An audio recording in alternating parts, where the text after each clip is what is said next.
Uma alegria estar aqui com vocês. Para mim está ótimo, não sei para vocês. E é um privilégio também. Obrigado, Renan, obrigado, irmãos, pelo convite. E realmente temos aqui eu até deixei, geralmente quando a gente olha para o relógio, principalmente o pastor Batista, né? E a gente olha para o relógio, vocês sabem o que isso significa, né? Absolutamente nada, porque a gente vai tentar realmente falar o que tem que ser falado, mas o Renan não me deu mais do que 2 horas e 15 minutos, então eu vou tentar fazer aqui, dar uma enxugada. E como foi mencionado, eu estou envolvido com o Centro de Reflexão Missiológica Martureu. Eu vejo aqui na tela também, Renan, está passando lá, aqui não está aparecendo, eu não sei como é que faz essa mudança. Então, nosso assunto é a missão da igreja hoje, e realmente, quando nós pensamos na igreja e no trabalho que Deus colocou nas nossas mãos, hoje, no século XXI, os desafios, de uma certa maneira, continuam sendo os mesmos que nós tínhamos, ou que a igreja tinha, logo que ela foi fundada, ali no dia do Pentecostes, mas a mensagem continua a mesma, o problema do ser humano continua sendo o mesmo, mas a forma que tudo isso se manifesta acaba sendo diferente.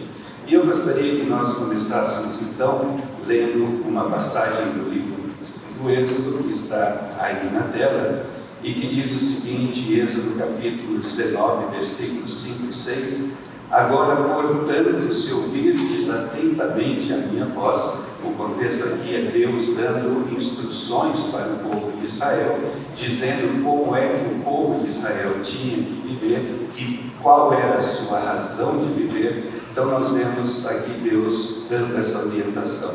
Agora, portanto, se ouvirdes atentamente a minha voz e guardardes a minha aliança, sereis minha propriedade exclusiva dentre todos os povos, porque toda a terra é minha. Mas vós, falando para o seu povo, sereis para mim reino de sacerdotes e nação santa. Vamos abaixar a cabeça mais uma vez, vamos colocar esse momento nas mãos de Deus. Obrigado, Senhor, pela tua palavra, obrigado pela tua misericórdia e obrigado pelo privilégio que temos de estar aqui hoje juntos como povo de Cristo, tentando entender um pouquinho melhor o chamado que cada um de nós tem para que o teu nome seja glorificado aqui no Brasil e até os confins da terra. Que tu esteja, Senhor, falando aos nossos corações e desafiando-nos. Em nome de Jesus. Amém. Nós sabemos que mais ou menos por volta do ano 33, depois que Jesus tinha ressuscitado, depois que Jesus ascendeu aos céus, nós tivemos um momento que a Bíblia nos relata e fala sobre o Pentecostes, aquele dia onde o Espírito Santo se manifestou, e ali começou o processo de expansão da igreja com os discípulos cheios do Espírito Santo. E quando nós pensamos nessa expansão da igreja, nós temos diferentes fases. Nós temos aqueles primeiros 300 anos, aqueles primeiros 3 séculos, onde a igreja sendo muito perseguida, mas apesar disso a igreja se estendeu por diferentes partes do mundo, até que houve a conversão do imperador Constantino e iniciou-se ali um processo de cristianização, principalmente do Império Romano e principalmente do que nós conhecemos como Europa. Depois nós entramos naquele período chamado Idade Média, que alguns, por conta de vários problemas que aconteciam, chamam de Idade das Trevas, outros não estão de acordo com isso, mas que para os propósitos que nós temos aqui hoje, nós vamos deixar ali entre mais ou menos o ano 500 e o ano 1500, Nesse período, o Evangelho cresceu de uma maneira impressionante por toda a Europa, e depois do ano 1500 em diante, o que nós temos são as nações cristãs, Nós não tínhamos ainda o protestantismo, então era um cristianismo católico, foi sendo levado através da colonização, principalmente da América do Norte, América Central e América do Sul, e o Evangelho então se expandiu aqui por nossas terras. Depois disso, nós temos 1517, e aí nós temos uma nova etapa no crescimento do cristianismo. Todos nós conhecemos, Martinho Lutero protestou, houve uma reforma da igreja, a igreja estava enfrentando uma série de problemas, mas demorou mais ou menos 200 anos para que nós protestantes, você e eu somos evangélicos, e os evangélicos são oriundos da reforma protestante, levou mais ou menos 200 anos para que os protestantes começassem a se envolver em missões da maneira que tradicionalmente nós conhecemos. Demorou mais ou menos 200 anos para que os protestantes da Europa, principalmente, e posteriormente também dos Estados Unidos, começassem a enviar missionários para a proclamação do Evangelho, para o estabelecimento de igreja. E é interessante que foi justamente numa época em que a riqueza da Europa estava aumentando e esse movimento missionário da Europa, principalmente, para a Ásia, para a África e outros países, foi associado à riqueza, à colonização desses países, o que significa que quando um africano olhava para um europeu branco cristão, na cabeça dele vinha riqueza, colonização, escravidão, domínio, esse tipo de coisa, e era essa imagem que existia do cristianismo. Mas apesar dos erros que nós cometemos, pela misericórdia de Deus, a igreja continuou crescendo por todo o mundo. A igreja continuou avançando, a igreja, pessoas se convertendo, pessoas sendo batizadas, e à medida que o Evangelho ia se estendendo pela África, Ásia e América Latina, iniciou-se um processo paulatino de enfraquecimento da igreja na Europa. Porém, quando nós damos um pulo na história e chegamos lá por volta do ano 1930, o Evangelho ou o cristianismo ainda estava muito centralizado tanto na Europa como nos Estados Unidos. Então o conceito era que os cristãos estavam na Europa, na Alemanha, na Inglaterra, etc., nos Estados Unidos. Então o Ocidente era cristão, portanto não havia razão de se falar de missões no Ocidente. E a definição automática era: aqui no Ocidente nós somos cristãos e o resto do mundo, América Latina, Ásia, África, Oriente Médio, é o campo missionário e é para lá que nós precisamos ir. Então, nessa época, fazer missões significava cristãos europeus e norte-americanos enviando missionários para a parte sul do globo, com o propósito de evangelizar, discipular e estabelecer novas igrejas, que é parte, obviamente, do mandato que Jesus nos deixou e é parte da missão da igreja. Significava que missão ou missões fluía numa só direção, do norte, quando nós olhamos no mapa do mundo, para o sul. O Ocidente era cristão, o resto do mundo era o campo missionário. Mas as coisas mudaram. E vejam só que interessante o que nós temos aqui na Terra. O cristianismo, como eu mencionei, continuou crescendo por diferentes partes do mundo. E se em 1930 boa parte do cristianismo estava na Europa e nos Estados Unidos, as características do cristianismo mundial, elas são outras hoje. No domingo passado, e o mesmo vai acontecer hoje, mais cristãos participaram de um culto na China do que em toda a Europa.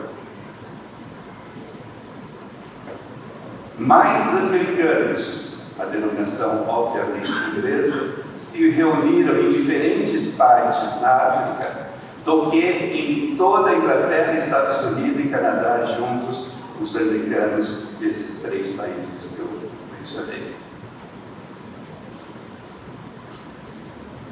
Mais presbiterianos foram em cultos em Gana, na África, do que na Escócia, que foi uma fortaleza do presbiterianismo. Domingo passado havia mais membros das Assembleias de Deus do Brasil no culto do que o número somado de cristãos nas 2 maiores denominações pentecostais dos Estados Unidos. As pessoas que participaram dos cultos das igrejas mais bem frequentadas da Inglaterra e na França eram afrodescendentes. E 50% dos frequentadores das igrejas em Londres era de africanos ou de afro-caribenhos. Vejam bem, estamos falando que em 1930, o cristianismo do resto do mundo, quando se pensava em cristianismo, se falava de homem, mulher, branco, europeu, dominador ou norte-americano. E agora nós estamos vendo que a realidade é totalmente diferente. Nós temos cristãos em todas as partes do mundo, dos mais diferentes lugares, que estão nesse momento espalhados por esse mundo afora, glorificando a Deus nos seus idiomas, com as suas tradições, com a sua musicalidade. E esse daqui é muito interessante. No domingo passado, a maior congregação da Europa estava em Kiev, na Ucrânia, pastoreada por um pastor pentecostal nigeriano. Não era Martinho Lutero, não é aquela figura que nós temos em mente. Era um pastor pentecostal negro nigeriano, pastoreando a maior igreja da Europa, que não está na Inglaterra nem na França, mas que está na Ucrânia, na cidade de Kiev.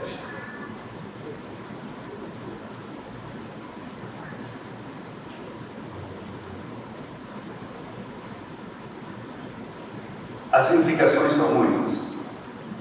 Não temos tempo de falar de todas elas. Mas somente baseado nesses aspectos que eu acabei de mencionar, surgem diferentes perguntas. E se existem mais cristãos na China se reunindo hoje do que em toda a Europa, mas ao mesmo tempo existe perseguição de cristãos na China, o que isso significa para a missão que nós brasileiros devemos fazer na China, sendo que apesar da perseguição, existe uma grande igreja?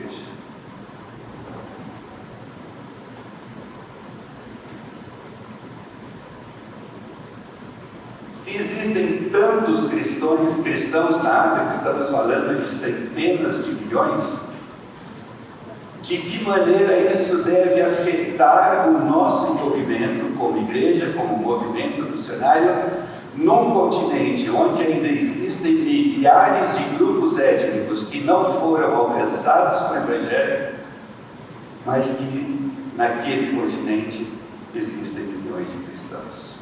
Como isso deve afetar o treinamento dos nossos missionários? Como isso deve afetar a estratégia que nós, como igreja brasileira, vamos desenhar para nos envolvermos na evangelização e fortalecimento da igreja na África e do Oriente Médio?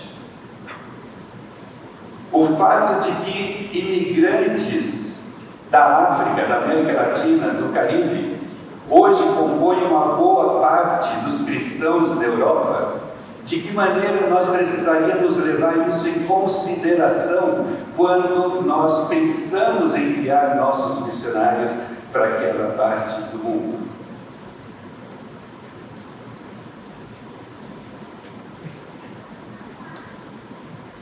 Como o fato de que hoje a Inglaterra está importando pastores africanos e asiáticos, pelo fato de não haver suficiente pastores na própria Inglaterra para pastorear as igrejas existentes. E o fato de ter um pastor nigeriano pentecostal em Kiev, de que maneira nós devemos entender essa nova realidade do cristianismo mundial? Nós precisamos continuar pregando o Evangelho e estabelecendo igrejas em todos os grupos étnicos. Nós precisamos continuar respondendo à grande comissão de ir e pregar o Evangelho no Brasil e até os confins da terra. Mas diante dessa nova realidade que nós estamos vivendo, nós precisamos descobrir urgentemente novas maneiras de pensar e fazer missões. Nós vivemos num mundo hoje em que 80% da população é uma população urbanizada. E os nossos treinamentos, as nossas estratégias continuam preparando missionários para um ambiente rural. E quando nós chegamos do outro lado do mundo, não estamos adequadamente preparados para enfrentar essa nova realidade.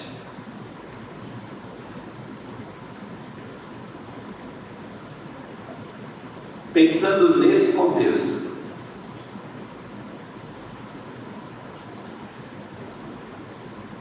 o tema de hoje, a missão da igreja hoje, em vez de perguntarmos qual é a minha missão, nós poderíamos, para ficar mais claro, perguntar o que Deus espera de mim e de você nesse mundo que continua sendo pecador, que continua sofrendo as consequências do que aconteceu lá no Éden, mas que é um mundo diferente e que nós, como cristãos brasileiros, precisamos parar para pensar: Deus, o que você espera de mim? Em outras palavras, qual é, biblicamente falando, a expectativa que Deus tem de mim como cristão durante o espaço de tempo que vai desde a minha conversão até o meu encontro com Ele na eternidade? O que Deus espera de mim e de você? Qual é a missão da igreja? Qual é a missão do cristão deste lado da eternidade? Dentro desse contexto diferente que você e eu estamos vivendo. Todos nós sabemos, Deus criou o mundo perfeito, Ele estabeleceu o ser humano, os animais, toda a criação perfeita no Jardim do Éden. Deus estava presente no Jardim do Éden, mas apesar de que havia essa conexão perfeita, essa convivência perfeita do ser humano com Deus e com todo o seu contexto, o ser humano pecou, homem e mulher pecaram. E a partir do capítulo 3, nós começamos a ver as consequências desse pecado. E quando nós olhamos no capítulo 12 de Gênesis, nós vemos Deus iniciando o processo, mostrando para a gente de que maneira Ele, o próprio Deus, ia consertar aquela bagunça que nós fizemos lá no capítulo 3 de Gênesis. E Ele ia fazer isso chamando um homem chamado Abraão, para criar uma descendência através desse homem chamado Abraão, para que através dessa descendência um povo que nós sabemos que é o povo de Israel fosse formado, para que através desse povo todos os povos da terra fossem abençoados, todas as famílias da terra fossem abençoadas. Então, pisamos na bola, capítulo 3 de Gênesis. Capítulo 3 a 11, nós vemos como o pecado assolou a humanidade, capítulo 3 a 11 de Gênesis.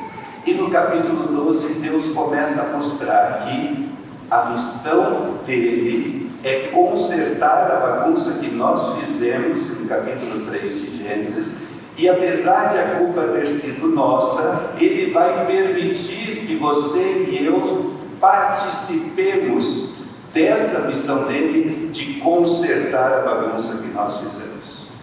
E ele começa com Abraão. E aí ele forma um povo para sempre. E esse povo tinha um propósito específico para o qual ele foi chamado.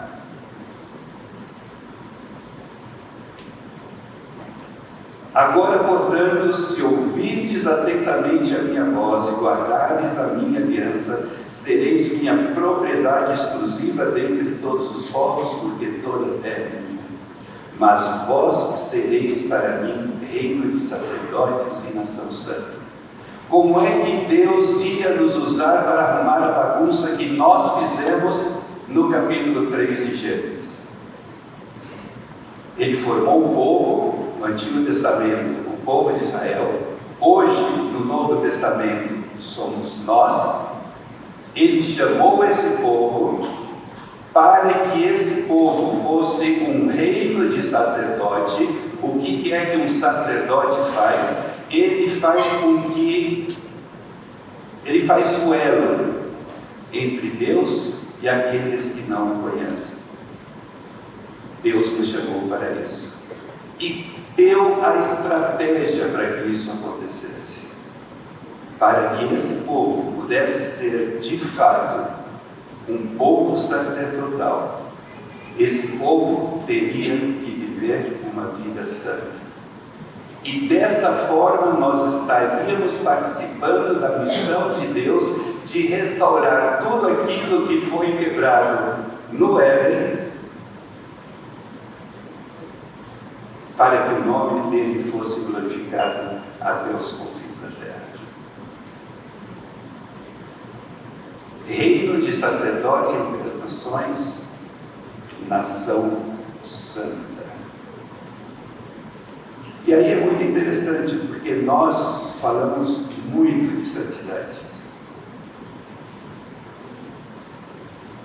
Então Deus está convidando você, Deus está convidando a mim, para que nós, como parte do povo de Deus, sejamos um povo sacerdotal, ou seja, Ele está nos usando para sermos o elo entre aqueles que não conhecem, entre a bagunça do mundo e o próprio Deus, mas para que a gente possa ser usado dessa forma. Ele está dizendo que a estratégia é, pessoal, ok, janela 1040, ok, adote um povo, ok, treinamento missionário, tudo isso fantástico.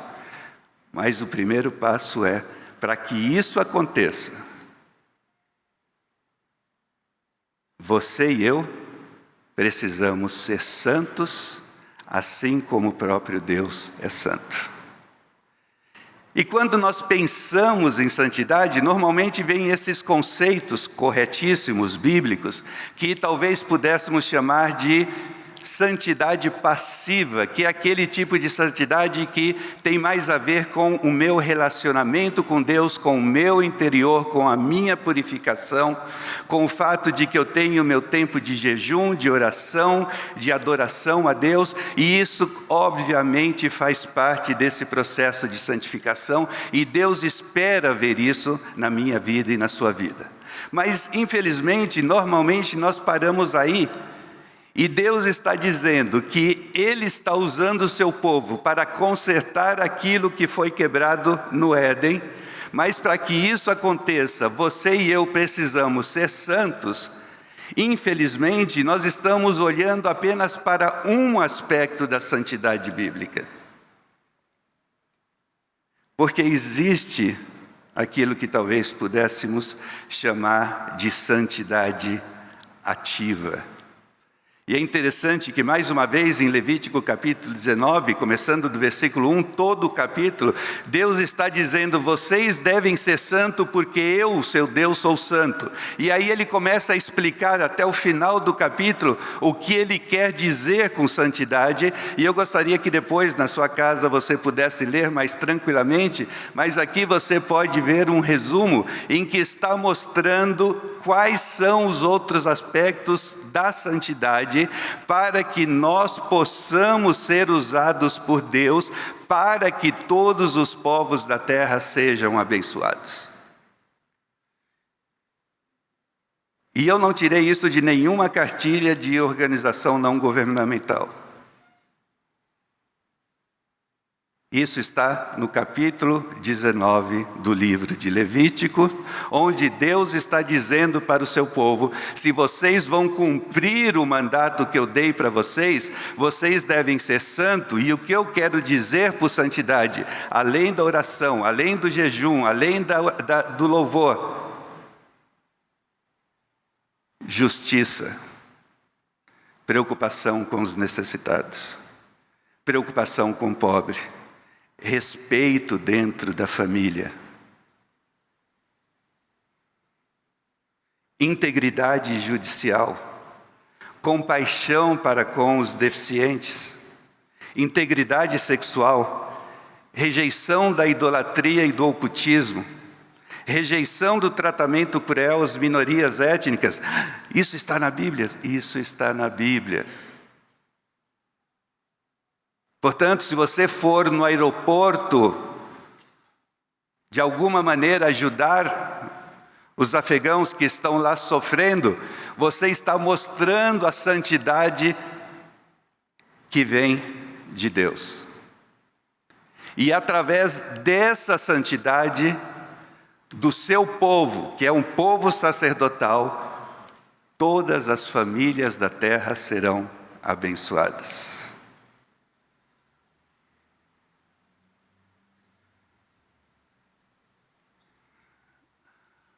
Qual é a missão da igreja hoje? O que é que Deus espera de mim e de você? Deste lado da eternidade. Que por meio de uma vida santa sejamos um reino de sacerdotes e nos permitamos ser usados por Ele na missão dEle de restaurar em Cristo todas as coisas que foram perdidas com o pecado no Éden. E você e eu temos o privilégio, estamos sendo convidados por Deus para fazer parte dessa incrível missão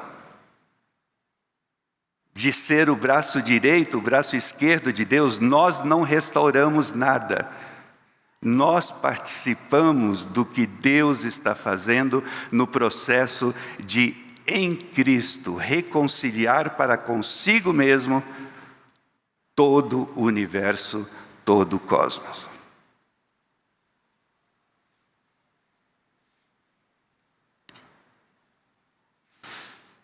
Me atrevi a dar essa resposta para essa pergunta.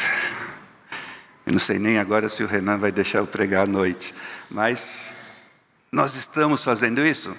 Em certo sentido, sim. Renan, um pouquinho mais de água seria possível? Acho que ainda tem ali. Eu fiquei com vergonha de trazer a garrafa, então... Obrigado, Cassiano. O meu chefe está trazendo água para mim, hein, gente? Isso é bacana.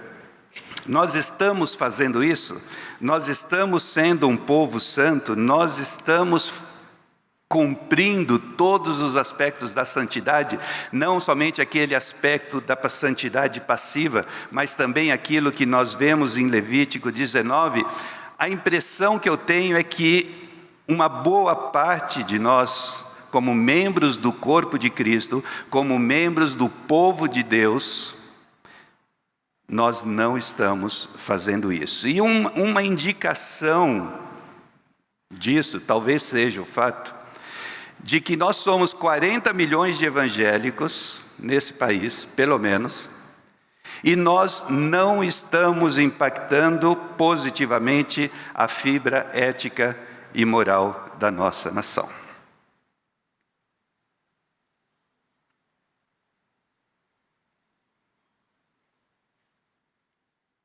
E por que isso está acontecendo? Nós começamos lá atrás dizendo que o panorama do cristianismo mundial é outro,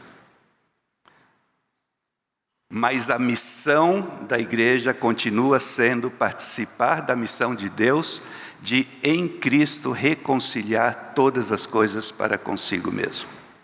Mas para isso é necessário uma vida de santidade. É necessário uma vida de entrega. E aqui eu fiz a pergunta, será que estamos fazendo isso? E eu me arrisquei a dizer que não. E eu vou tentar dizer rapidamente, apesar do tema ser complexo, porque eu acredito que nós não estamos vivendo da maneira que Deus espera que vivamos, para que possamos participar de uma maneira adequada da missão dele de restaurar todas as coisas. E parece que eu vou fazer uma digressão, mas eu garanto que não vai ser o caso. Mantenha em mente o que nós vimos até agora. Eu vou fazer uma explicação rápida sobre por que eu acho que nós não estamos atuando da maneira que nós deveríamos, e daí, aos 49 minutos e 30 segundos, nós concluímos e fechamos esse tempo. Vocês, como eu mencionei, já escutaram falar dessa coisa chamada Idade Média, e muitas coisas erradas aconteciam durante esse tempo. Muitas coisas erradas. Porém, havia algumas coisas que talvez estejam faltando a nós na nossa compreensão.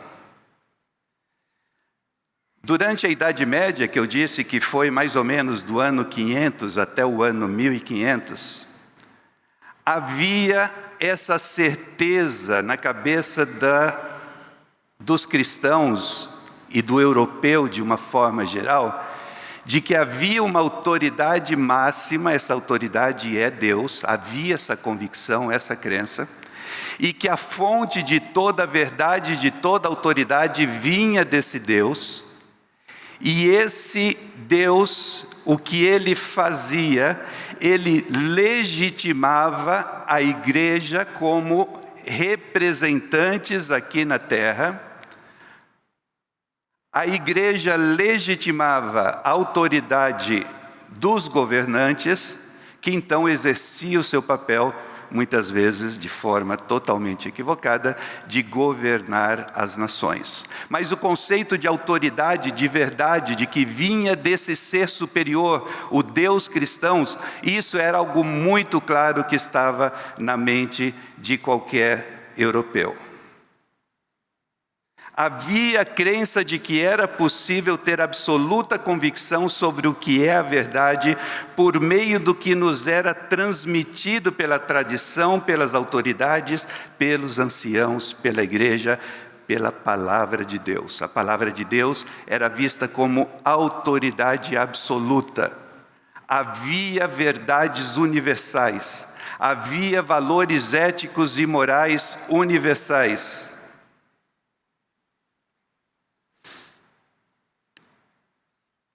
E havia duas convicções básicas: a origem da autoridade e a existência de verdades absolutas e universais, oriundas de um ser divino e soberano sobre todas as coisas. Só que aí chegou um senhor, mais ou menos por volta do ano, não me lembro bem, 1100, 1200, um teólogo fantástico, com algumas ideias muito boas e outras que talvez trouxeram alguns problemas. Tomás de Aquino começou a introduzir o conceito de que sim, a queda afetou o nosso relacionamento para com Deus, porém, ainda existe centelhas da imagem de Deus no nosso intelecto, e portanto, eu posso chegar a descobrir a verdade sem depender da revelação que vem de cima. Através da minha própria capacidade intelectual, eu consigo chegar a verdades, inclusive as verdades absolutas e as verdades eternas. E isso assentou as bases para aquilo que nós chamamos de humanismo. Abriu o caminho para o Renascimento, Reforma Protestante, e que trouxe o Iluminismo, e isso desarticulou a cosmovisão. E aqui a gente vê de uma forma muito rápida. Se você vê período medieval, havia essa ordem que era aceita de autoridade, de verdade: Deus, igreja, reis, povo e natureza. Nós vamos ver com o passar dos séculos, Deus desaparece, igreja desaparece, reis e nobres, autoridades do governo desaparecem, e nós ficamos no centro.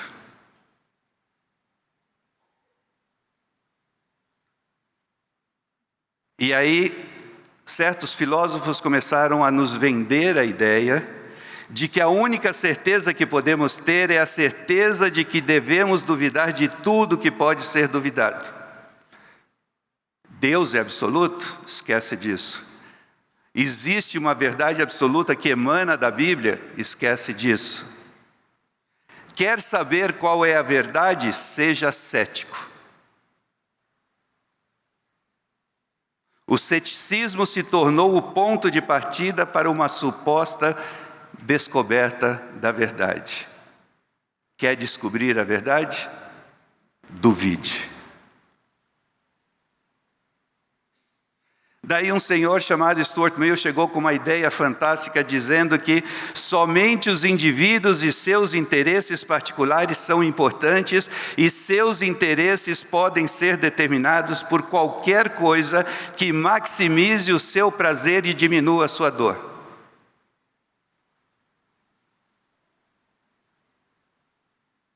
A gente gosta disso, fala a verdade.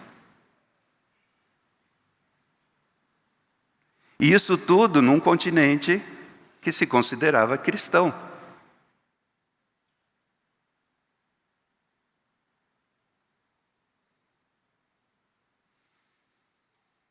Com isso, o conceito que nós passamos a ter é que ninguém tem o direito de impor sua vontade sobre você, porque ninguém tem autoridade para isso. Seja você mesmo. Siga o seu intelecto, como disse Nietzsche, siga a sua vontade de poder, seja o que você quiser.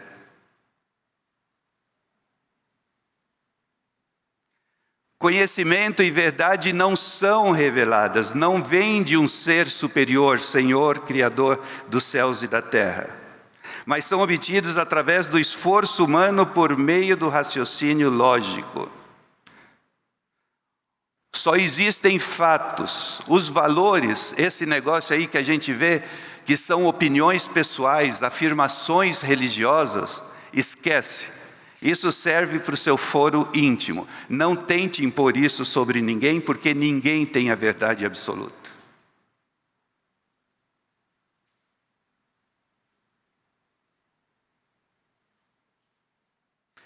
E com isso as estruturas do cristianismo ocidental foram abaladas.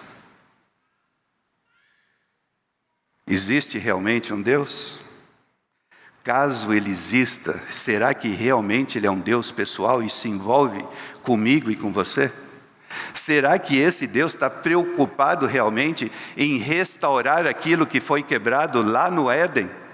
E será que esse Deus realmente é tão pessoal que Ele está chamando você e eu, apesar de não precisar, para que você e eu possamos participar dessa incrível missão de restaurar em Cristo e reconciliar todas as coisas nos céus e na terra? Será que nós realmente precisamos dele para saber a verdade? Existem valores éticos e morais universais que nos dão o direito de ir a uma tribo na África e impor esses valores sobre aquelas pessoas que já têm a sua vida, a sua religião, os seus valores?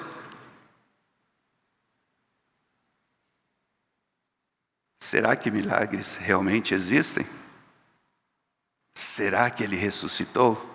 Nós moramos um tempo na Inglaterra e era difícil passar uma semana sem que houvesse uma notícia no The Times, um desses grandes jornais ingleses, com alguma novidade da igreja anglicana, de algum líder dizendo que, obviamente, essa coisa de nascimento virginal é simplesmente algo metafórico. É claro que esses milagres que a Bíblia menciona são apenas para um ensinamento moral, mas que, obviamente, nós não podemos acreditar que isso aconteceu.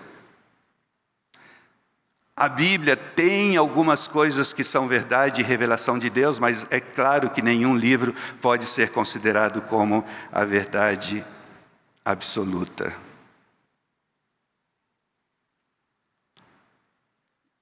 E o mundo cristão foi totalmente impactado por isso.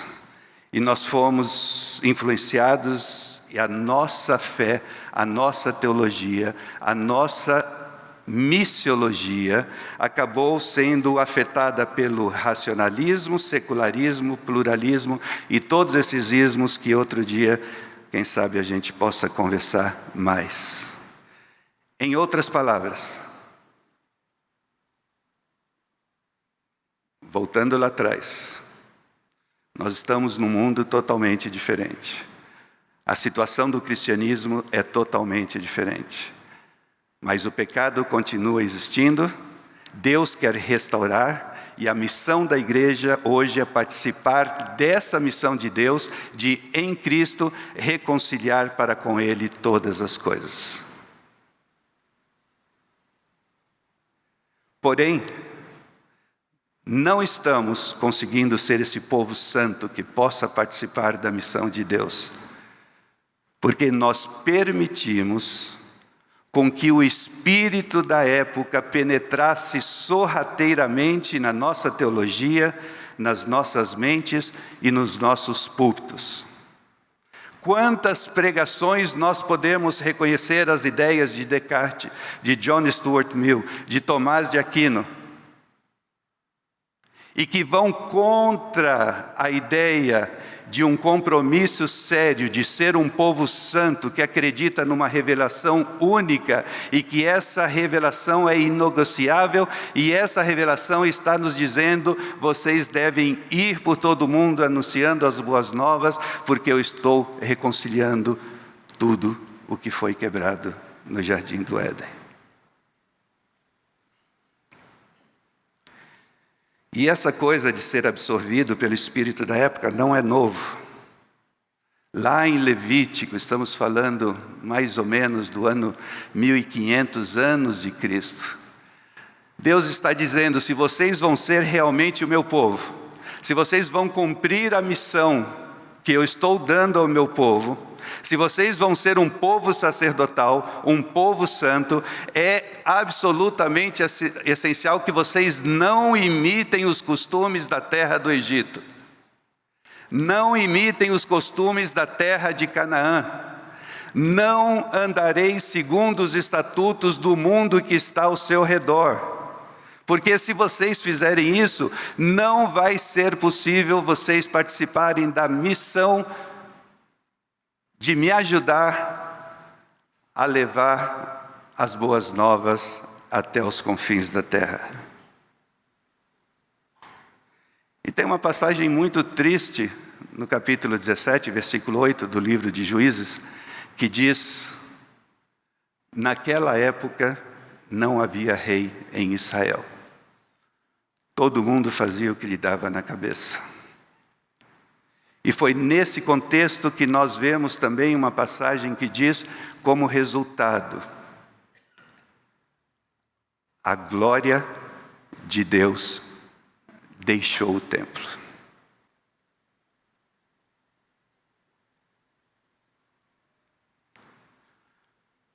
O povo de Deus se recusou a viver uma vida santa para que pudesse cumprir o seu propósito, o propósito para o qual foi chamado. Cada um fazia o que lhe dava na cabeça. E a glória de Deus deixou o templo. A presença de Deus se afastou.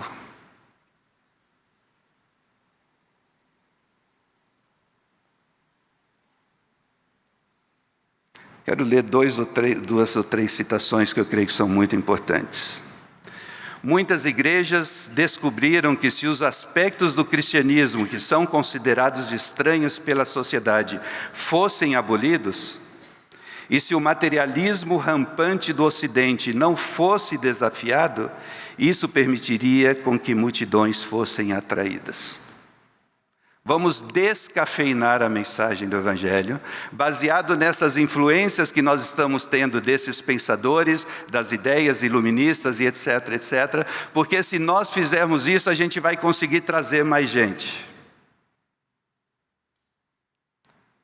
Os cultos e os programas dessas igrejas foram se tornando cada vez mais voltados para o entretenimento e pragmático. Quem não ia querer fazer parte de uma igreja que oferece boa música, centros familiares, academias de ginástica, aconselhamento grátis, programas infantis super animados e um Starbucks no lado da entrada principal?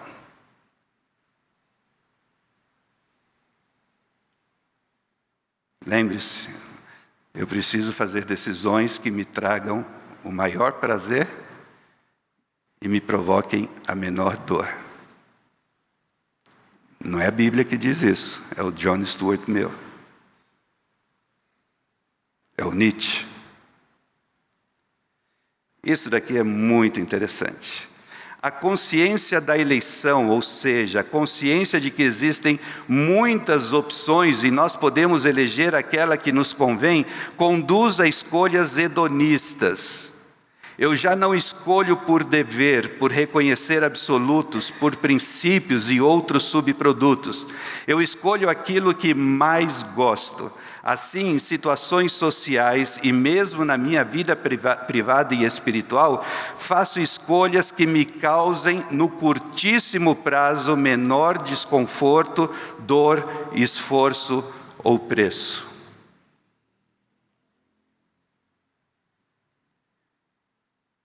Esses deveres vão perdendo valor quando não existe mais um padrão oficial e aprovado de crença ou conduta.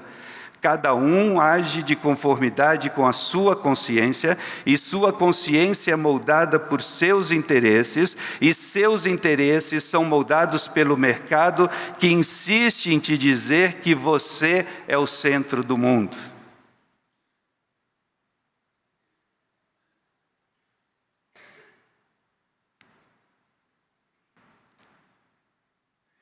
E quando nós permitimos com que isso aconteça na nossa teologia, na nossa missiologia, na nossa percepção do que é a missão da igreja hoje, nós não conseguimos fazer ou participar da missão. Essas ideias penetraram sorrateiramente, elas foram esmorecendo o nosso compromisso. Ninguém quer ir mais lá para aquela tribo onde eu vou pagar um preço altíssimo, porque afinal de contas eu sou o centro do universo. Mas, irmãos, sem esse compromisso, sem essa convicção profunda, sem essa santidade, sem essa entrega, não é possível cumprir a missão de Deus hoje. Porque com todas essas influências, eu já não consigo dizer que eu não considero a minha vida de valor algum para mim mesmo. Porque eu estou sendo influenciado por tudo aquilo que está ao meu redor. Eu já não consigo dizer que eu estou pronto não apenas para ser amarrado, mas também para morrer pelo nome do Senhor Jesus. E sem isso, a igreja não cumpre a sua missão. Eu já não consigo dizer, porque para mim o viver é Cristo e o morrer é lucro.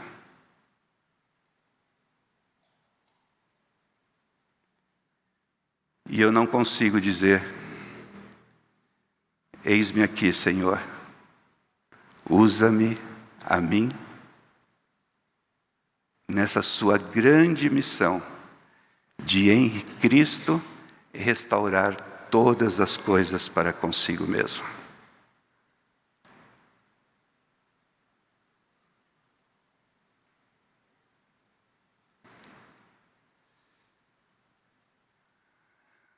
Creio que precisamos de arrependimento. Precisamos de reentregar nossas vidas a Cristo e renovar nosso compromisso e termos a coragem de dizer: eis-me aqui. Envia-me e usa-me como parte do seu povo, do povo sacerdotal, numa vida em santidade. Gostaria que você abaixasse sua cabeça.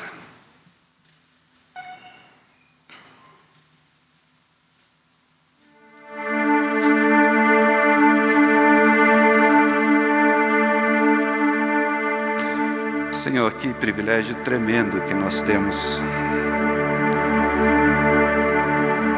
de sermos convidados para participar dessa tremenda missão, que é a tua missão de reconciliar em Cristo todas as coisas.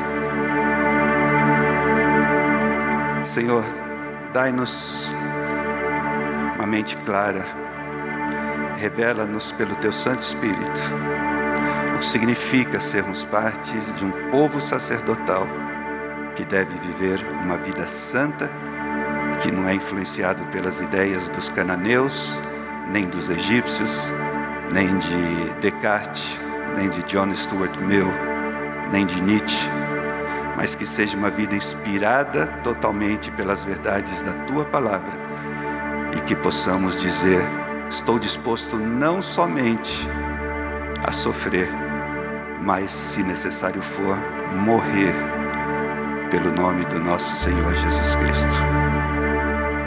É o que nós pedimos em nome de Jesus. Amém.